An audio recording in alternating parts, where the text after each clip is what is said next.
The first time I saw him, I thought he was insane.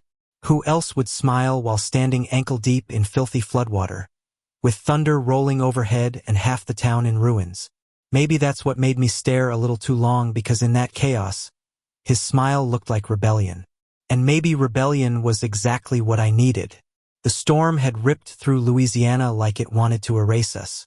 Houses collapsed, streets turned into rivers, and the air smelled of gasoline and despair.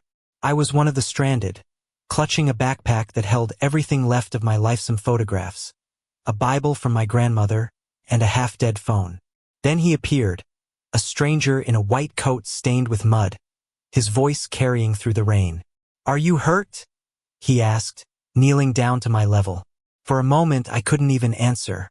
My throat was raw from yelling, my body stiff from cold.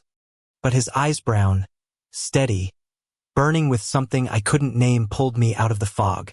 "I'm fine," I lied. He smiled faintly, as if he could read through the cracks. "Good. Then maybe you can help me help others." That was Dr. Andrew Mason, volunteer, savior, and the man who would wreck everything I thought I knew about myself. I grew up in a small conservative town where two men holding hands was a sin whispered about in church pews. My father raised me on warnings about real men and God's plan. I never dared to argue, never dared to dream. When the storm came, I thought it would just take my home. I didn't expect it to strip me bare until there was nowhere left to hide. Andrew's team set up a makeshift clinic inside the shell of a high school gym. Bleeding children cried for parents who didn't come. Old men coughed in corners. Women clutched babies to their chests as if love alone could shield them. I stood there useless, staring, until Andrew shoved a box of bottled water into my hands. "Pass them out," he said. "People need to see someone cares." Felt strange, like he had mistaken me for someone better than I was. But I did it. I handed bottles to strangers who looked at me like I was a lifeline, and something shifted. Maybe it was small, maybe it was nothing, but when Andrew caught my eye across the gym, it felt like everything. Nights in the shelter were the worst. The storm had passed, but the rain hadn't stopped. The roof leaked. Generators roared. Everyone smelled of sweat and mold. I curled up on a cot, hugging my backpack, trying to disappear. That's when Andrew found me again. "You're not sleeping," he said softly. "Neither are you," I shot back. He sat on the edge of my cot, his presence both comforting and terrifying. "I'm used to it. You shouldn't have to be." I wanted to tell him I was fine, the same way I told him before. But the words stuck. My chest ached with something heavier than exhaustion. He must have seen it because he didn't push. He just placed a hand near mine, not quite touching, but close enough that I could feel the warmth radiating from his skin. And God help me, I wanted it closer. Days blurred together. We worked side by side, passing out food, carrying supplies, listening to people's grief. Andrew was tireless, his kindness relentless, but when no one else was looking, his shoulders sagged. Sometimes I caught him pressing his fingers to his eyes like he could force the pain back inside. One evening, I found him outside by the flooded football field. The sky was bruised purple, the water reflecting broken goalposts. He was sitting alone, soaked from the drizzle, his stethoscope dangling uselessly. "You can't save everyone," I said quietly. He looked up, startled. "I should try anyway." "You'll break yourself." His laugh was soft, bitter. "Maybe I already have." For the first time, he looked fragile, and it undid me. Without thinking, I sat beside him, our shoulders brushing. He didn't move away. We stayed like that, silent, watching the water swallow the field where kids once played. It felt wrong to need him so much, but in that moment, needing him was the only thing that felt real. The whispers started after that. Small-town gossip travels faster than floodwater. Some volunteers noticed the way I lingered near him, the way he smiled more when I was around. People's eyes narrowed, and I felt the old fear clawing back, fear of being seen, of being named. One night, a man spat near my feet when I walked by. "We don't need your kind here," he hissed. I froze.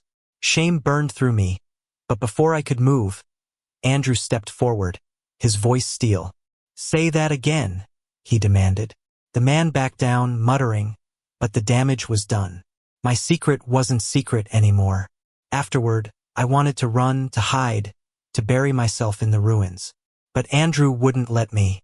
He found me behind the gym, trembling with rage and fear. Why did you defend me? I asked. Because you deserve to be defended, he said simply. I shook my head, tears blurring my vision. You don't understand. People like me, people like us, we're not safe here. He stepped closer, his voice low but fierce. Then let them come for me, not you.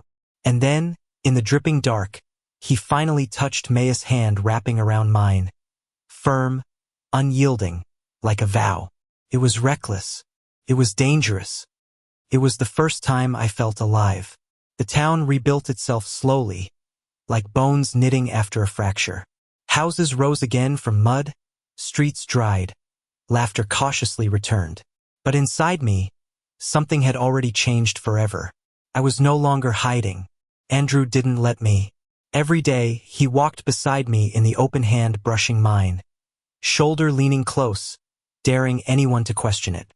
And though the whispers still followed us, though eyes lingered too long, I felt less afraid. Because when you've survived a storm that ripped apart your home, words don't cut as deep anymore. One afternoon, when the clinic finally closed for good, we walked down the ruined pier that jutted into the bayou. The wood was damp, creaking under our weight, but the sunset stretched golden over the water like forgiveness. You could leave, you know, Andrew said quietly. Go to college. Start fresh somewhere no one knows your name. And what about you? I asked. He smiled, tired but sure. I'll be wherever I'm needed. My chest tightened. I had dreamed of escape my whole life, dreamed of leaving this suffocating place. But now, the idea of walking away from him felt like drowning all over again. Then I'll be where you are, I whispered. His hand found mine, strong and steady. For the first time, I didn't flinch when someone passed by and saw us. Let them see. Let the whole world see. The night the town celebrated its first power restoration, lanterns lined the streets and music drifted through the air. People danced barefoot on cracked sidewalks, laughing like they hadn't in months. Andrew pulled me into the crowd, his grin wild and boyish. I don't dance, I protested. Neither do I, he said, spinning me anyway. We stumbled, clumsy and ridiculous, but I couldn't stop laughing. For once, laughter wasn't something stolen in secret, it was ours, loud and free, carried into the night like a promise. That was when I realized, love wasn't just surviving together. Love was daring to live, even when the world wanted you silent. Still, not everyone welcomed it. My father returned weeks later, his truck rattling into the broken driveway. He looked older, wearier, his pride cracked by the storm. When he saw me standing with Andrew at my side, his jaw tightened. Son, he said, his voice a mix of exhaustion and disbelief. What are you doing? My heart hammered, but I didn't move. Living, I answered. For a long, terrible moment, silence stretched between us. Then he shook his head, muttered something about me being stubborn, and walked inside. He didn't bless us, didn't curse us either. Maybe that was the most I'd ever get, but it was enough. Because Andrew's hand never left mine. Months later, when the flood scars faded into stories people told at church potlucks and porch steps, Andrew and I built something quieter, steadier. A life, brick by brick, in the same town that once threatened to swallow me whole. He worked at the new clinic. I studied at night, chasing a nursing degree. Together, we turned grief into purpose. People began to look at us less like a scandal, more like a fixture, two men who had clawed hope from ruin and refused to let go. Sometimes I still woke in the night, sweating from dreams of water rising over my head, my home dissolving. But Andrew was always there, pulling me close, grounding me with his heartbeat. You're safe, he'd whisper. And slowly, I began to believe him. The last time we walked the pier, it was spring. The water lapped gentle, the sky soft with evening. I turned to him, words burning at the edge of my tongue. Do you ever regret it? I asked. He raised a brow. Regret what? Choosing me. Choosing this. His laugh was quiet but certain. You weren't a choice. You were the answer. Then he kissed Meslo unhurried, with all the tenderness of someone who had weathered storms and still believed in light. Around us, cicadas sang, children's laughter echoed, and the town pulsed with new life.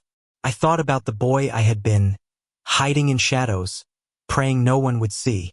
And I thought about the man I had become standing on a pier, hand in hand with the love I never thought I deserved. The storm had taken everything from me, but in its wake it had given me the only thing that mattered. Not just survival, not just hope, but love fierce, unshakable, eternal. And this time I wasn't letting go. Thank you for listening. Don't forget to like and subscribe to stay updated with the latest videos.